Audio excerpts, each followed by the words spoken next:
parce que nous sommes un réseau, constitué encore de réseau, et nous avons échangé sur la célébration de cette journée d'appel au dialogue. En tant que femme et jeune, membre du groupe de travail Femmes, Paix et Sécurité en Afrique de l'Ouest, nous avons jugé qu'ici au Sénégal, nous devons contribuer au dialogue social. Parce que nous avons constaté qu'au niveau des pays environnants, il y a une instabilité politique, il y a des conflits, il y a beaucoup de violences armées. Et le Sénégal n'est pas épargné. Au moment où nous parlons, il y a beaucoup de familles qui sont actuellement endeuillées par ce phénomène de l'utilisation des armes. Et nous pensons que cet appel politique du 28 mai 2016 par le président de la République mérite d'être rappelé aux populations.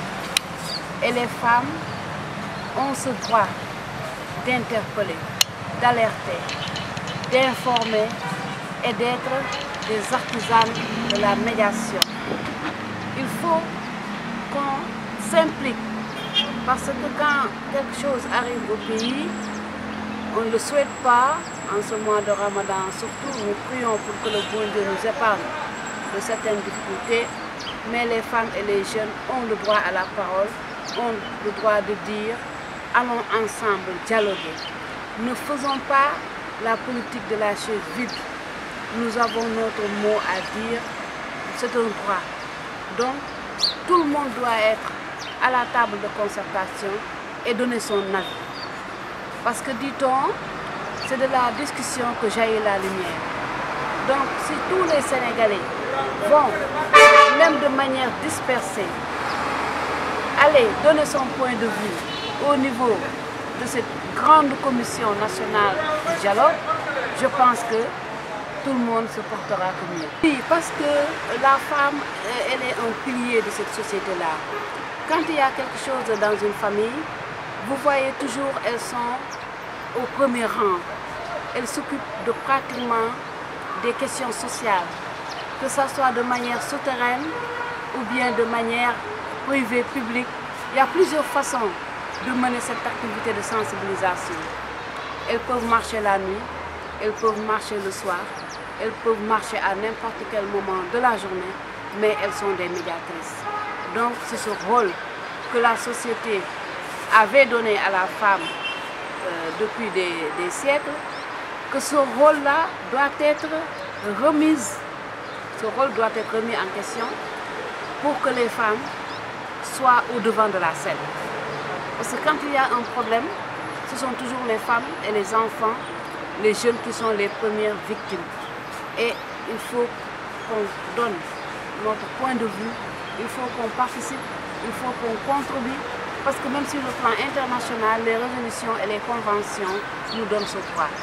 Et c'est dans la constitution sénégalaise aussi, parce que notre pays a signé, a ratifié beaucoup de textes, beaucoup de conventions sur ce plan international pour que les femmes puissent participer à la médiation, pour que les femmes soient à la table des négociations, pour que les femmes soient aussi au niveau de la table de la gestion des conflits.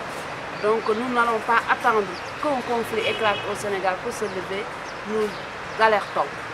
Nous sommes dans le temps de l'alerte, nous sommes dans le temps de l'appel au dialogue. C'est pour cela que nous avons invité des experts qui vont nous parler de ce rôle des femmes dans cette recherche de la cohésion sociale pour que notre économie ne puisse pas être ébranlée. L'appel, c'est que la sensibilisation se fasse dans les familles à tous les niveaux et qu'on ne laisse personne derrière. Tout le monde est impliqué, tout le monde est concerné, tout le monde doit être sensibilisé et la communication doit continuer. Que ce soit les autorités politiques, que ce soit les autorités de la société civile, que ce soit les femmes, les jeunes, les personnes âgées, tout le monde doit participer. C'est l'appel que nous faisons. Nous, au Sénégal, par rapport aux autres pays, on dit qu'on est champion dans tout, donc nous devons le montrer. Par cet appel-là, nous devons le montrer et ce panel nous permettra de donner notre point de vue, de rassembler les conclusions, les appels, les contributions, les propositions, les recommandations et de les amener au niveau des autorités.